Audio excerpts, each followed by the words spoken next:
Okay, I've called my presentation Relational Agency and Hope in and Beyond CraftWorks.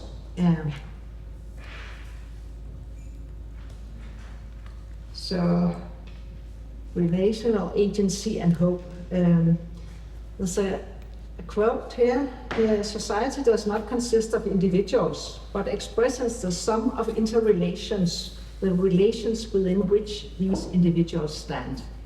And it's of course because of these interrelations that also agency and hope is relational. And it can be interrelations to other people, like in the left image, or it can be to horses and yarn and craft processes, as Karen also mentioned. The quote, as you may know, is from Karl Marx in the Grundrisse from 1857. Society does not, again, consist of individuals, but expresses the sum of interrelations, the relations within which these individuals stand. But in spite of this and many other people's insistence on these relational, the importance of relations, then we have moved on to consider very often individuals as something that has agency and inside us, like a core inside every one of us. But there are a lot of people, and more you could say, that insist that individuals do not come before social relations. They always exist, individuals, in different forms of relations of a social and historical character. In sociology, we have the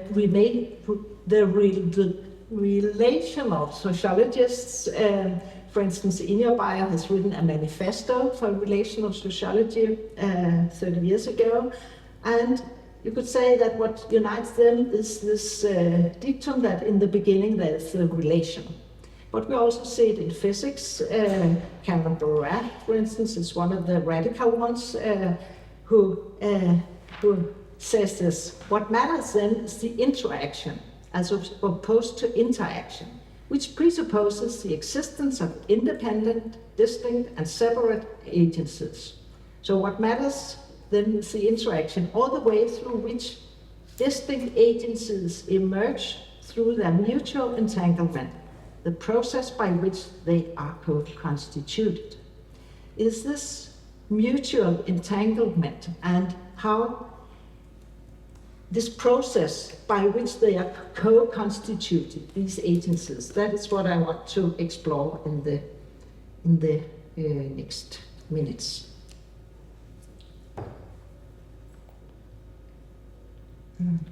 So my premise is that art and museums and participants are always already entangled in a web of multiple relations.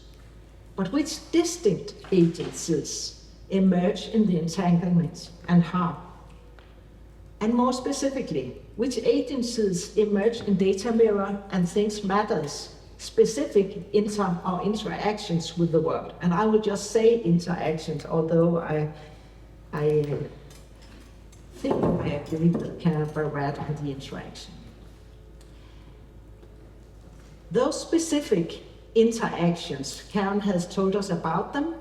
They are based in a design that highlights art as a collective action, as Howard Becker wrote about back in '74, as a general trait of all artistic productions. But here it is a specific trait also. There's a collective action in these art projects. It is by relating or entangling the agencies of the museum, with Karen as the director and influential curator, I would say, the artist, and of course the participants. And I will go mostly into the participants here. It's also a design that facilitates relational creative agency through the interpretive task related to data or to public sculptures in those two cases, to the theme.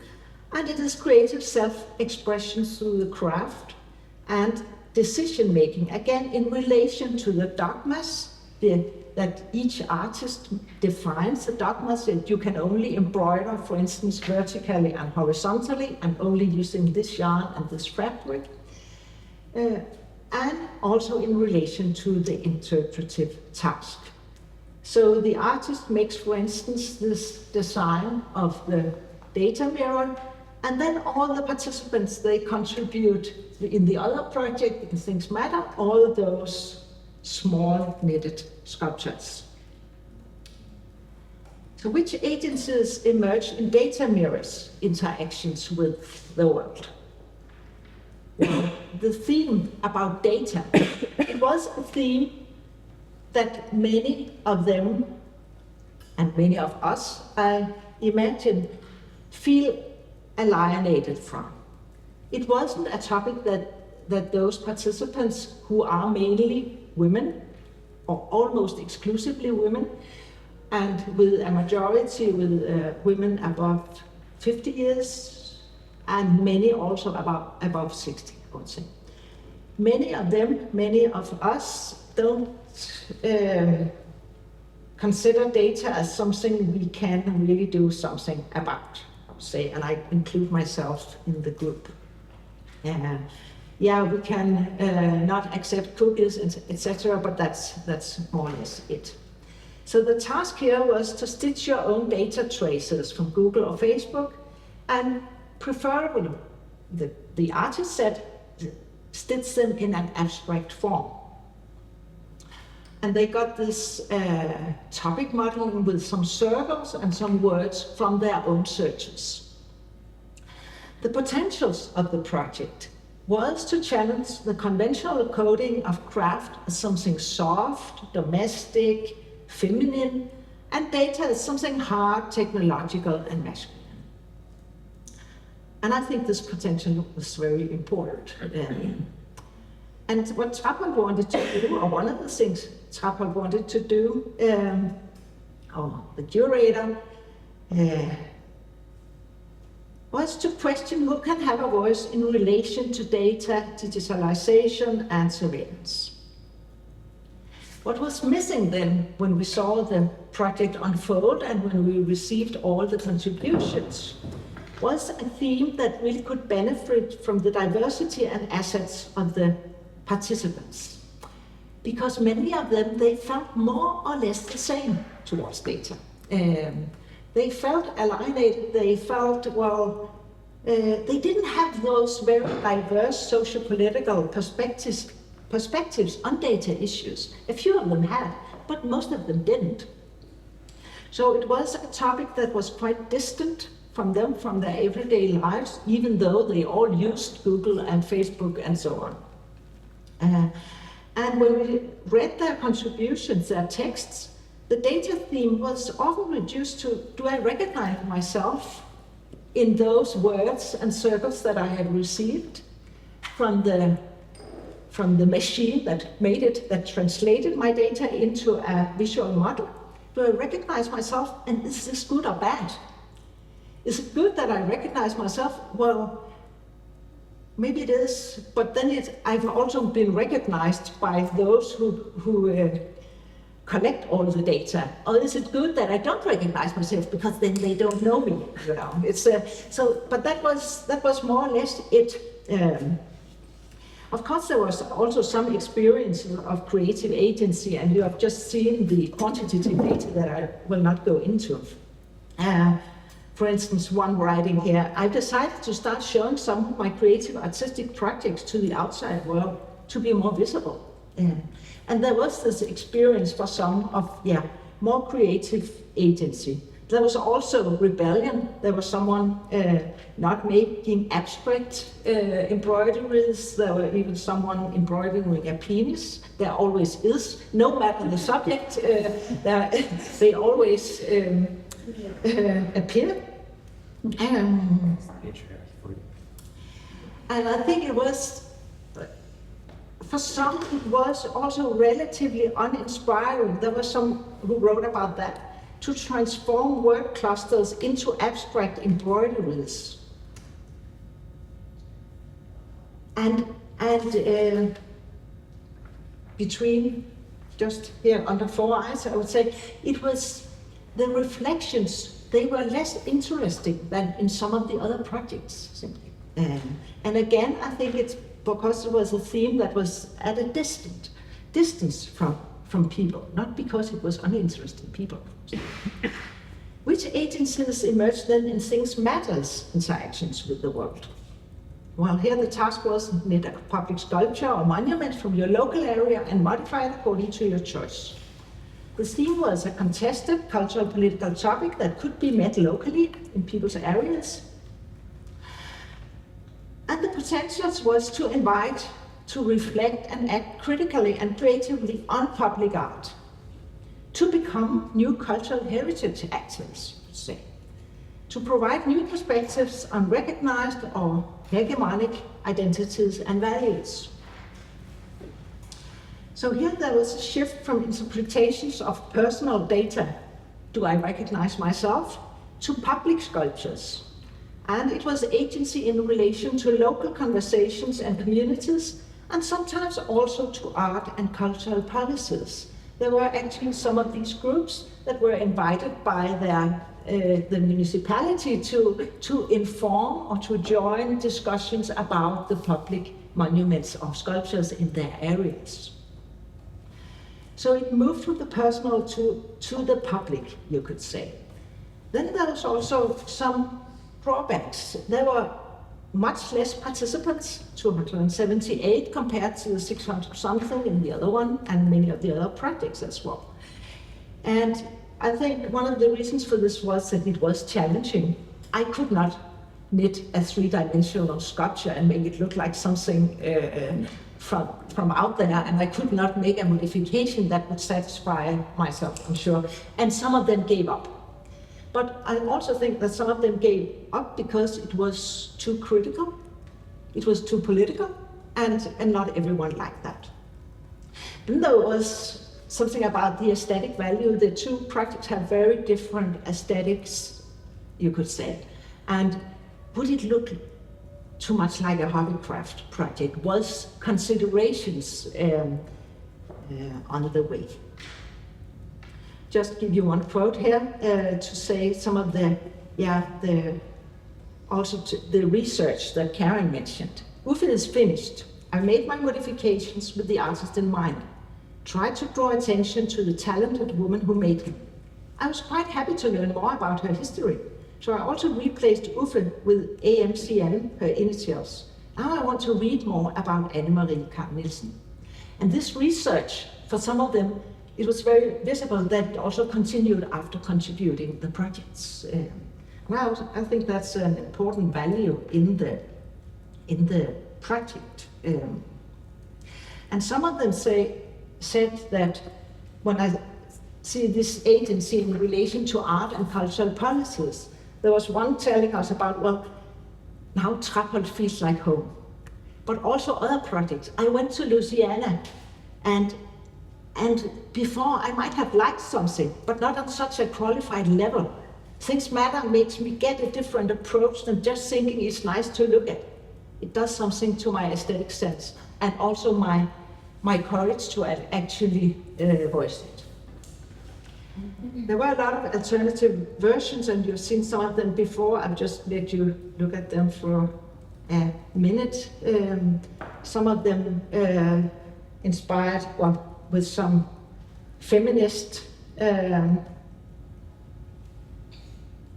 tendency, you could say. Already in the introduction, Karen told people that there were more sculptures in Denmark of animals than of women, and that most of the women didn't have any clothes on. And many of them wanted to change this in how they suggested that things could be otherwise. But also, if you see the bull in the middle, I don't know if you can see it, but she has the knitted peace and love. So it's also, changing changing expressions, you would say. If we then compare the two projects,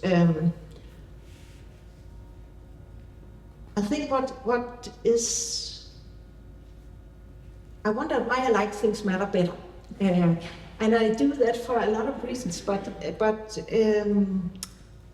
here I think it's also another kind of interaction, it's another kind of collaboration with the world, it's another kind of agency.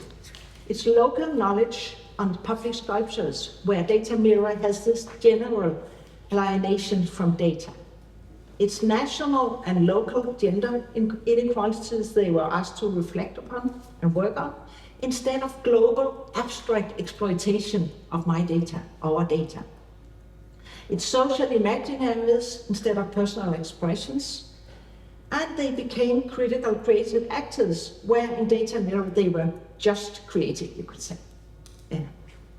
They could be critical towards data exploitation, but it was not something they were asked or somehow had the possibility of expressing in their embroideries.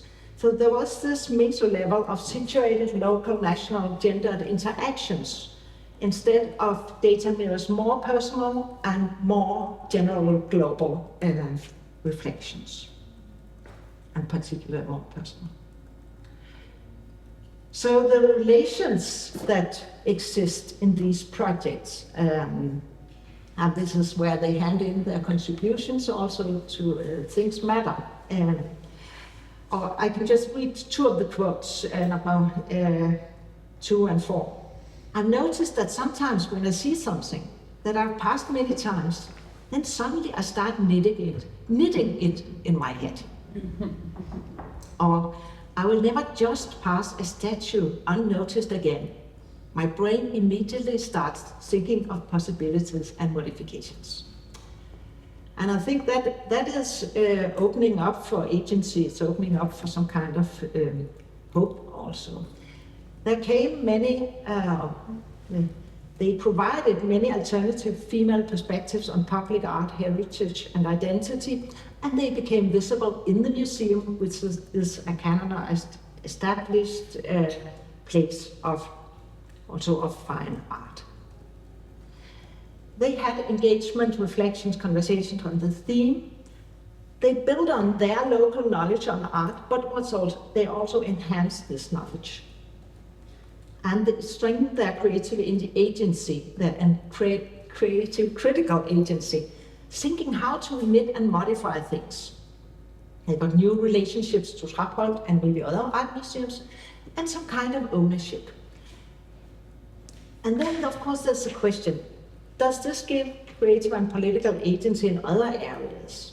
And that may be the backside of relational agency, because if agency is not something we have inside us, like our heart, but something that always exists between us in specific relations, then how do we move it to other areas? And I think for the museum, it's important to think about this, because you know, when they hand in a contribution, they ask, when is the next project?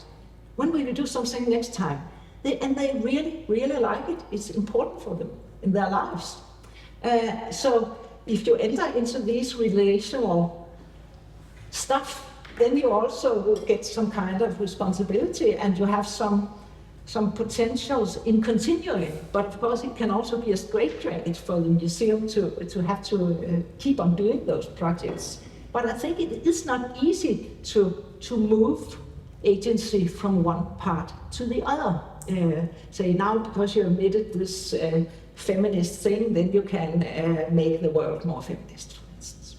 It's not that easy. It may be dependent on specific and continuous relations.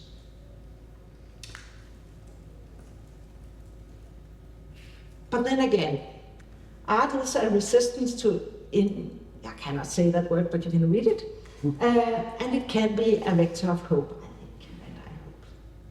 And if we go back to Niklas Luhmann, he said that art creates a sense of possibility, Möglichkeitssinn. Nothing is either necessary or impossible, or everything that is can always be otherwise. That was his, the contingency that, it isn't inevitable. It can also, it's either necessary Nothing is either necessary or impossible. Things can be otherwise. But then why do so much stay the same, one could ask. And that's of course then when Chantal Mouffe has added that, yeah, things could always be otherwise, and therefore every order is predicated on the exclusion of other possibilities. And artistic practices play a role in the constitution and maintenance of a given symbolic order or in its challenging. And this is why they necessarily have a political dimension. So yes, things can be otherwise, but there are a lot of people and agencies and institutions and so on that keep them the same way. And then art shouts, it can be otherwise. And I think that's very important also when we talk about agency, relational or not, that it's not only the ability to change the world, it's actually also the ability to solidify existing phenomena. And a lot of people work on that, and it's important for them. And we all have things that we want to maintain, and we use our agencies to do that. And there are also people in the participants in the project who say, it's wrong to change a work of art, which I haven't done myself either. So they maybe made some grass the sculpture could stand on, something, not to change it.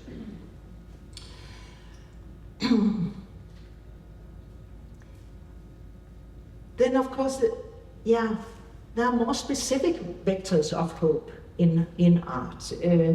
I'm inspired by Van Kester, who's wrote a lot about it, and was written also how he writes about socially engaged art, but I think some of it goes for art in general, at least when we look at engagements and collaborations with the world and interactions with the world.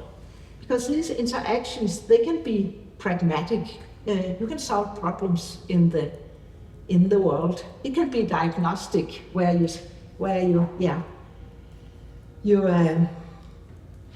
know what it is. And it can be prefigurative. So that's, there are three very different versions of engaging with the world.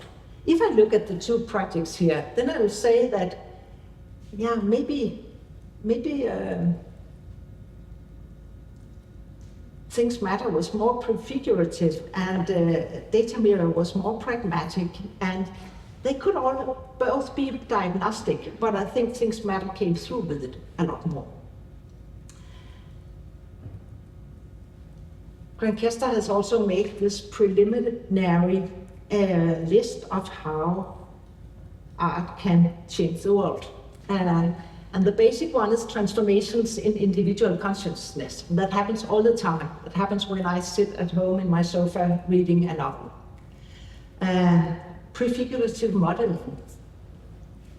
It happens in those projects. It happened a lot, I think, in Things Matter.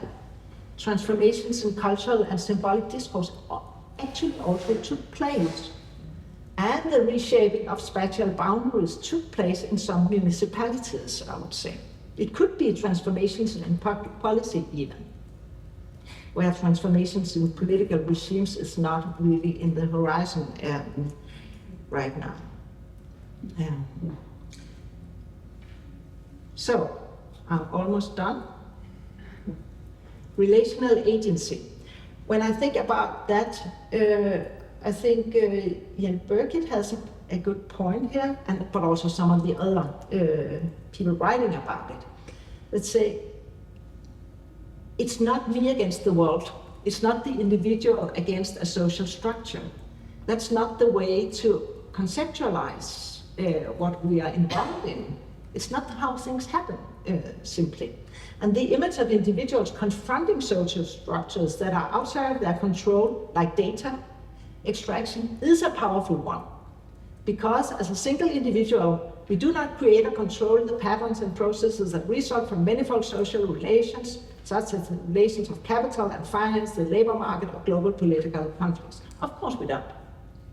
But still, it's not me against the world. And that's what Birgit writes argues, that his aim is to deny the existence of any overall social structure and instead to present a picture of societies as a sum of manifold social relations that are based in local environments composed of the relations, interdependencies, and interactions between individuals. So it's not me against the world, it's me involved in manifold social relations that are local and have a lot of interdependencies and interactions. And if we look at it this way, then social change is not only about individuals interacting to change existing structures, but it's about the rearrangement of how multiple social orders are interwoven. In this process of rearrangement, relationships that were previously unofficial or informal can come to take on a more official and dominant role. There's always scope for resistance to emerge from within various domains of social relations, especially in unofficial relations or in cases where goals and values are internally rather than externally set. And I think this is where those projects that Trapholt do has a potential. Because Trapholt and artists and participants, they rearrange. They rearrange the relationship between arts and creative crafts, artists and citizens, individuality and collectivity, expert and lay knowledge, seriousness and fun, and then the idea of art as something almost holy. And I will end with also a quote from one of the participants with these two. That was her sculpture and her modification. Now I finished two. I've chosen Erik Clausen's work in Sydhavn, the South Harbor, the man from the interior of the earth. I walked past it many times and always thought it was someone being swallowed up because the earth was sinking. I knitted the head because it takes a lot of smart heads to save our planet. And my modification is a polar bear with a lifeboat. My mother-in-law thought it was a pig, but never mind, we must save the pigs too. I asked the gallery that had Erik Clausen in its stable, I don't know if you said that, but Erik Clausen's gallery, if they could ask him about his thoughts on the work. Again, the research. They did, and he replied, it symbolizes that you must never give up, no matter how far down in the shit you are. Thank you.